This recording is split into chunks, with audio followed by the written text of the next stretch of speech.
guys बहुचेरी चाहिँ अब कहाँबाट फर्के भन्नु त तर टेलर चाहिँ भेटेन अरे आज एकदम उहाँको छुट्टी रहेछ छोरीको लुगा किन्नु ल्याएको थियो ग्याङटोकबाट अनि सिलाउनु अनि गटाउनु है छोरी अन्त छोरीको चाहिँ आज लकै छैन रहेछ आज नयाँ लुगा चाहिँ लगाइहाल्नु पर्ने भनेर अस्तिको बर्थडेको राखिदिएको थियो कि बिचरा आज सिलाउनु गएको टेलरै छैन रहेछ आज नयाँ लुगा लाउनु इच्छा थियो इच्छा थियो है बिचरा बिस्वाद भयो मेरो छोरी बिचरा आज नयाँ लुगा लाउनुलाई इच्छा गरिरहेको थियो बिचरा भोलि आउनु ध्यान है ल अर्ली इन द मर्निङ आउनु भोलि कि अनि भइहाल्छ भैयाको चाहिँ खास गरी चाहिँ नानीको बर्थडे रहेछ अन्त आज दोकान खोलेन छ अन्त हामी चाहिँ अब फ्लप भयो है केही छैन भोलि खोलिहाल्छ भोलि सिलाउँ न अन्त केही छैन मेरो छोरी चाहिँ अब होस्टेलबाट आएर चाहिँ अब छुट्टी धेरै बिताइसक्यो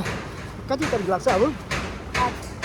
8 तारिक लाग्छ अरे छोरीको अब 8 तारिक अगाडि चाहिँ त्यो नयाँ लुगा चाहिँ लगाओस् भनेर चाहिँ टेलरकोमा गएको टेलरको चाहिँ नानीको बर्थडे रहेछ बिकज टेलर चाहिँ अब नानीको बर्थडेले गर्दा बिजी भएछ है ओके मनमा त रिस उठिरहेको त है छैन छैन अन्त के भनिदिने आप्पाको पेजमा तपाईँहरू माया गरिदिनु अनि लाइक कमेन्ट सेयरहरू गरिदिनुहोस् मेरो पापाले चाहिँ रोड अपडेट दिन्छ भनेर लो भनिदिनु है भनिदिनु चाहिँ भनिदिनु न लाइक फलो सेयर भन्छु त्यति मात्रै अब यो त अलिकति के भन्छ अलिक डिसिप्लिन प्रकारले भनौँ न लाइक कमेन्ट सेयर मात्रै के हो यो चाहिँ everyone please like comment and share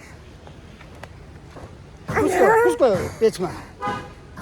पापाको पेजमा यो चाहिँ फेरि सानो छोरी चाहिँ लजाउँदैन कि आज चाहिँ ऊ चाहिँ अलिक मुडअप भएको छ रिस उठिरहेछ किनभने भन्नुहोस् न लुगा सिलाउनु पाइन अनि लुगा नयाँलाई काटकुट गरेर चाहिँ लिएर चाहिँ लगाउने अनि चुङथाङ बजार घुम्ने भनेर चाहिँ धेरै उसको इच्छा थियो आज भएन है एनिवे भोलि भइहाल्छ ल खोइ बाई बाई गर्दैन बाई बाई